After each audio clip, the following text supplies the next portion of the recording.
You're listening to LeaderCast, episode 60. Welcome to LeaderCast, Transforming Missions podcast with Tim Bias and Sara Thomas, providing you with insights and resources you need to lead a movement of Jesus followers. In this episode, we're going to define what emotional literacy is, explore why emotional literacy is important, and explore how, as a leader, you can navigate emotional literacy. As a reminder, this episode is brought to you by the resources of Transforming Mission. This resource is designed to help you deepen your relationship with your congregation. You can find a free download to help you navigate the land of emotional literacy at transformingmission.org/060. So as we jump into this episode today, we want to begin with, why is emotional literacy important? As pastors, as leaders in the church, it may seem obvious, but if we want to offer empathy and care to people, if we want to help people live into being followers of Jesus, if we want to practice shame resilience, and if you want to get back up when you fall, and all of those things happen in the life of the church, we need to not only know what we're feeling, but we need to help the people that we lead become emotionally literate. All of our personal security measures are designed to protect our heart, and our heart's the very center of who we are. So it may sound silly, but we need to help people be human. So let's think of it this way. How many experiences have we all had that someone has said, I need you to bring your whole self to the table. But as soon as things get messy with the kids, or your mother's ill, or they don't want anything to do with it. You get the work done, you have a job to do, so all that other stuff is pretty messy. So the challenge with this sort of behavior is, not only is it inhumane, yet too common. If you lock up your heart and you keep it under, tucked away from your feelings, you're creating a culture where armor is rewarded and often required. So in this process, you're actually killing any courage that may be present. And if you kill courage, you're also killing trust, innovation, creativity, accountability. And we know what happens in our hearts. We need our feelings to experience courage in our souls. So our heart opens our mind to see, experience, and encounter new things. So given all of that, you may be saying, well, that's the messy stuff, and I don't want to mess with people and their feelings and get into all the emotions. And I love this quote from Brené Brown. You can either invest in understanding emotions and fear, or you can spend an unreasonable amount of time managing ineffective and unproductive behavior. Go ahead, Tim. I was going to ask a question, Sara, just for my clarity. Are we saying that you really don't put your life in compartments? That if we're really going to be able to have a conversation, you can't say, well, tonight it's just going to be a business meeting and I got to leave my emotions at home? Is that what we're saying? Correct. What we're saying is you are who you are. And so if you think back to the previous episodes that we talked about building a container for having a conversation, and we talked about permission slips, we talked about those first so that we could come to this place of having a conversation about emotional literacy, because when we use those tools to set the tone for a meeting or a conversation, that gives people an opportunity to say, let's go with it's been a rough day at home with the kids, and you're going to a church meeting, and you come to that church meeting and you use the tool of permission slips, and you might say in that moment, if your day has been a crazy one, I give myself permission just to take a deep breath and to say to you all, I have had a hard day, so I need you to be patient with me. It gives folks a chance to, nothing more needs to be said. You don't need to go into the details of what has happened, but it gives people permission to both name what is happening in that moment and also to communicate to people that perhaps that scowl on their face or the tense shoulders that you're seeing or the lack of engagement in the conversation has absolutely nothing to do with what's happening around the table, but folks needed a chance to be able to say, this is what has happened, and so here's where I'm at. And often when we do that, just being able to name it, it gives us the freedom to be able to say, okay, now I can be fully present here and I can engage in this meeting. So if it's okay with you, I would want to be able to say, this gives us all a chance to practice being Christian disciples. Exactly.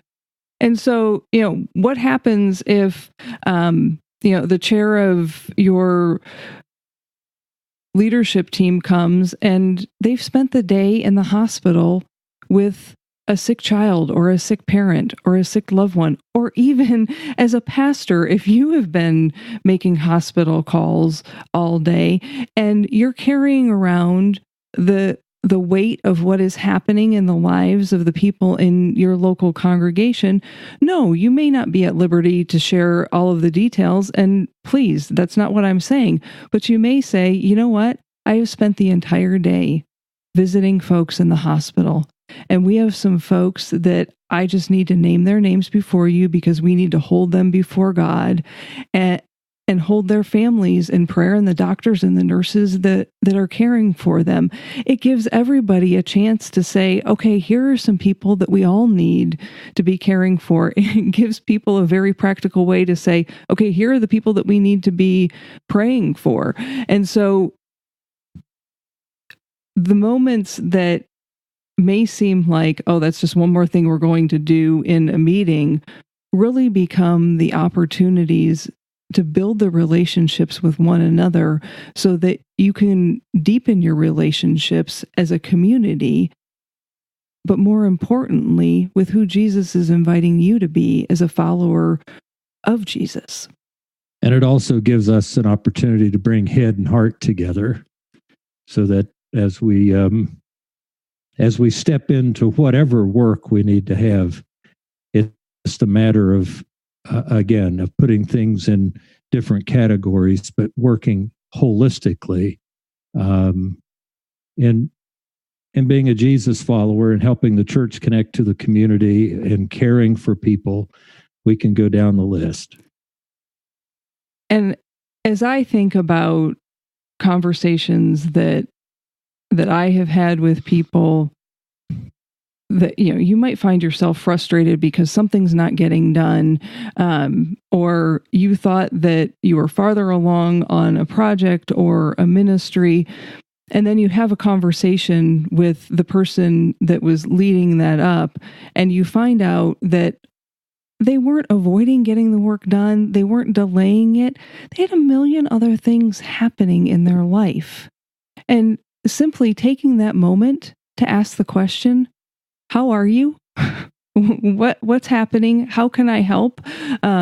Opens up a whole world of what is really happening so that you can see how you can most be helpful and also help that person navigate what is going on.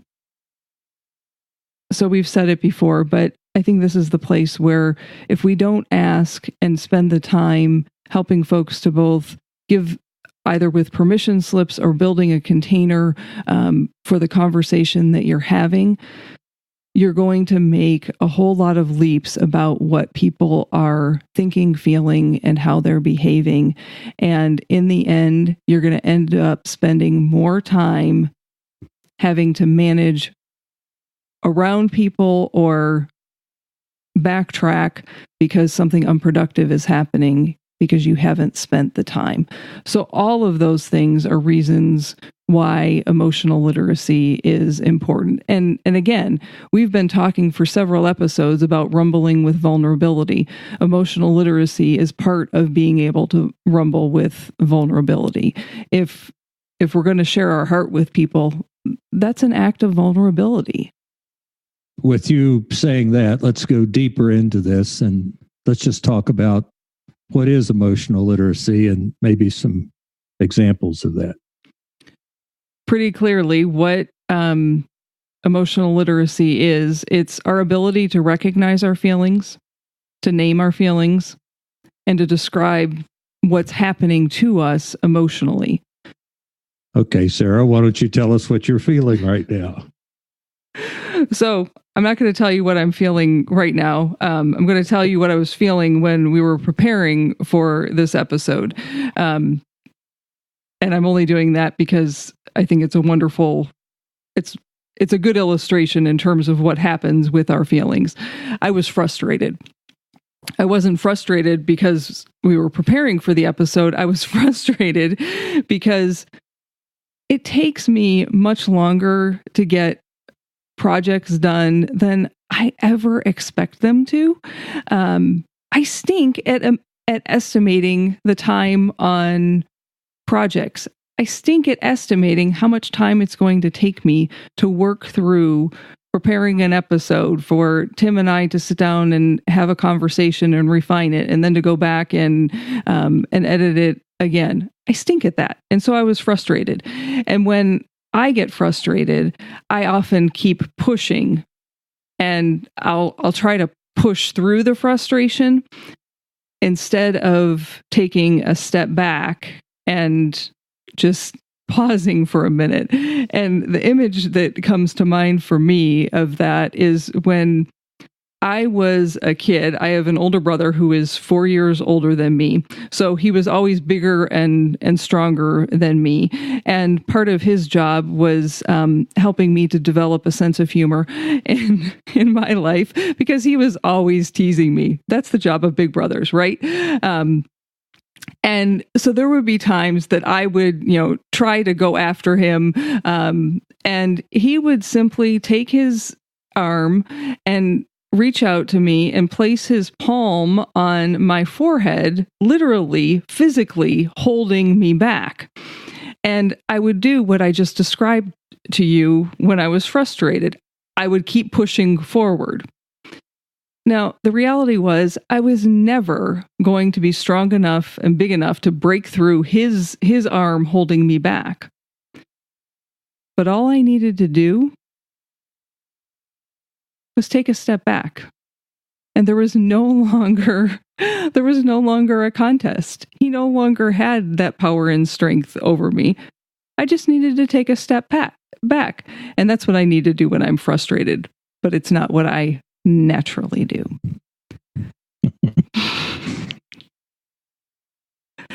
Well, thanks for your confession. So that's what I was feeling. So Tim, how about you? What are you feeling?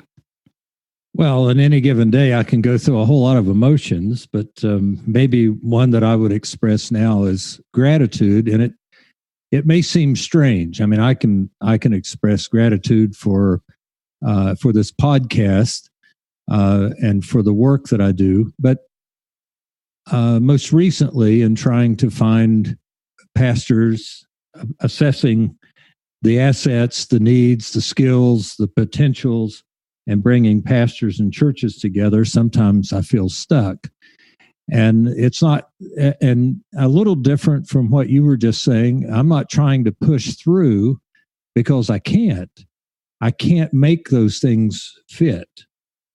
And there's no way that I can, we might even say, shoehorn somebody in sometimes. So I do have to stop, though, and pray and have patience with a process that sometimes moves at a snail's pace. So I've been stuck. But yet, through conversations with pastors and meeting with churches, there's always a time, and that's happened again recently, where I'll have a conversation with a pastor or with the church and say, why didn't I think of that? And there's a breakthrough. And then beginning to see the assessment of assets and needs and skills and potentials, and then say, that is a fit. That's where this pastor can really live out this mission that we talk about of making disciples, of transforming the world. The church needs to have this skill set with the pastor, and it would just be a great place for the pastor to flourish, for the church could be what the church needs to be for the community. And you get one or two of those, and you're full of gratitude. So that's kind of where I've been most recently. I could also talk about being frustrated, but that one is one that really it feels good because the patience, the prayer, the process, it all works when you're willing to trust. So you've heard what I am feeling. You've heard what Tim is feeling. Now we want to invite you to go ahead and practice.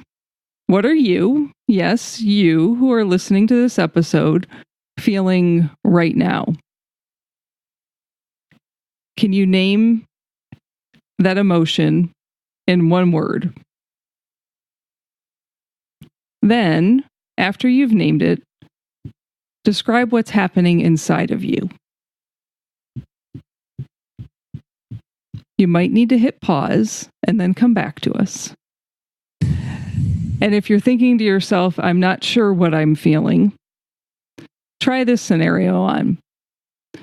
You've likely been on a roller coaster. Remember that moment as the roller coaster is nearing the top of the largest hill? And just before you're about to fly down that hill, what are you feeling? Are you feeling fear, excitement, anxiety, maybe regret? What's happening inside of you? It might take some practice to get in touch with what you're feeling. So we've provided a resource on the download for this episode to help you begin to name some of the things that you're feeling and work through a process. Now, Tim, I want to jump back to the scenario that you just presented and walk through something that I do with folks sometimes when I'm coaching them. And it's really about helping folks recognize how their thoughts influence their feelings, how their feelings influence their actions, and how their thoughts, feelings, and actions together drive the results that they're getting. So if you're willing, let's take a look at what you just used and described that you were feeling. So if grateful is what you are feeling, what is the action that flows from being grateful?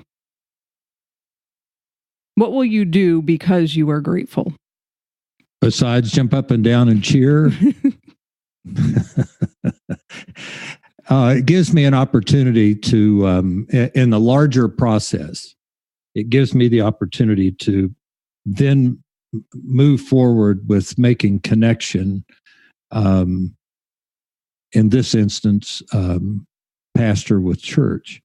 But it also gives me the opportunity to work in relationship with other district superintendents who are experiencing the same kind of frustration, stuckness, gratitude, so that in the larger system, we see how it works. So I get to move or be in relationship, or it's bringing together that which I did not think was going to work. And if I didn't, so if I'm not praying and being patient, what I do is continue to perpetuate. This is I'm sorry, I'm going to say it this way, but I continue to perpetuate a dysfunction. The system works, or the process works, when I'm willing to be patient and trust. Back up now, and you may have already answered this, but I'm going to ask you to do it directly in answering this question. So, what are the thoughts that you were having about that whole process? Well, initially, when I'm stuck, I'm thinking, why in the world we go through this process? It didn't work. And if I stayed there, I would not get beyond that.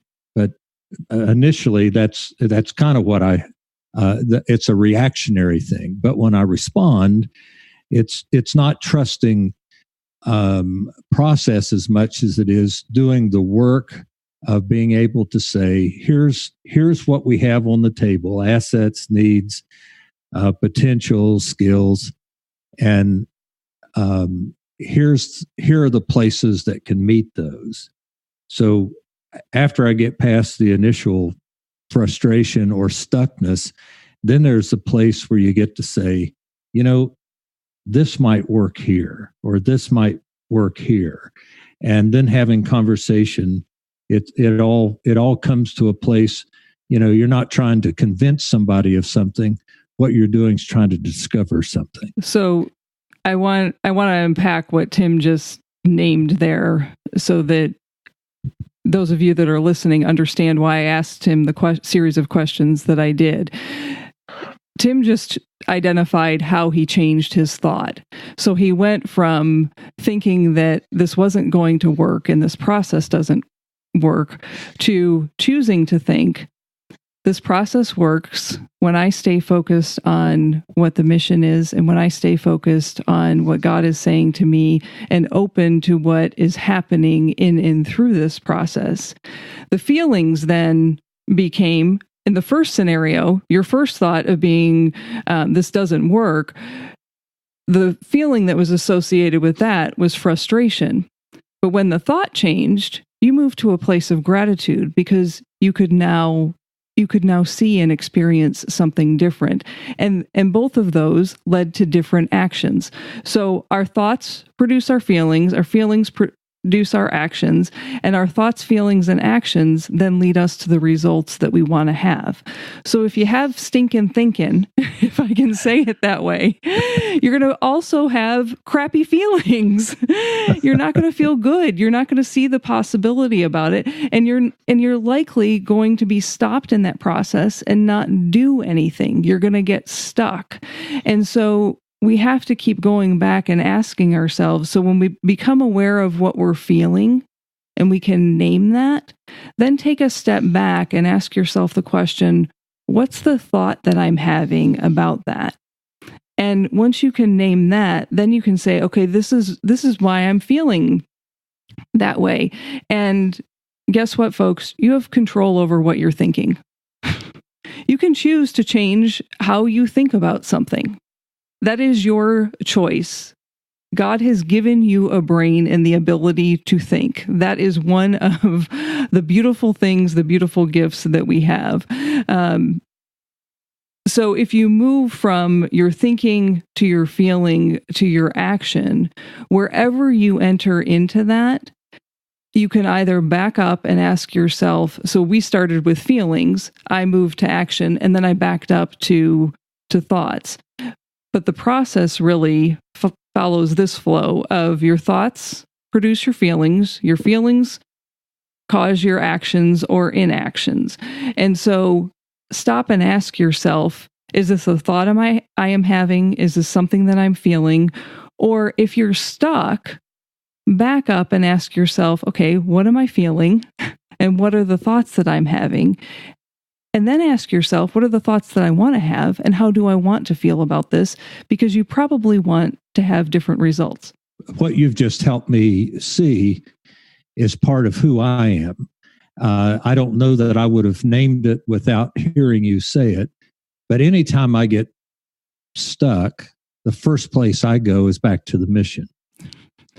How is, if I'm stuck and I'm saying, okay, if this isn't going to get us to the mission, then what is going to get us to the mission? And so that's your result. That's what you're always looking for. We have to be able to name what is the result that we're trying to achieve. And so for you, the result is fulfilling the mission. And if it's not helping to fulfill the mission, then you back up. And that's what I did, because when it wasn't going to be, when I was stuck, if it were only that little piece, I would really feel defeated. But when I opened it up to say, how is this going to meet the mission? I changed my thinking. Right. That's how it began to work. And so for me. So as we talk today about emotional literacy and the need for emotional literacy, if we can't name what we are feeling, and if we can't have conversation about that and can't create an environment where the people that we're leading are able to enter into that, we're probably going to find ourselves in stuck places. We're probably not going to move forward and take the action that we can.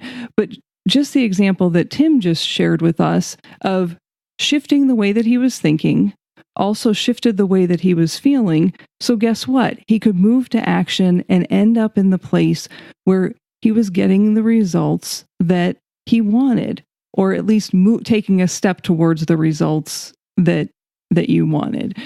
Sara, then our next episode then is that we will try to take some scenarios that help us walk through that. The very thing that you just said. Yes. So what we've done in this episode, if you didn't pick up on it, is walk through emotional literacy for a leader. And what does that look like, and why is it important to you as a leader to be aware of what you're feeling and being able to name your feelings and what's happening inside you with your emotions? The next episode, we're going to actually take a scenario in a local church and walk through why emotional literacy is important and a scenario that may happen with that. So I guess to wrap up this episode, emotional literacy is needed if you want people to be innovative, if you want people to be creative, resourceful, and whole. And not just if you want it, but if you want to live it. It's necessary if you want to lead with courage. Now, if you want to keep doing the same old, you probably don't need to be a courageous leader.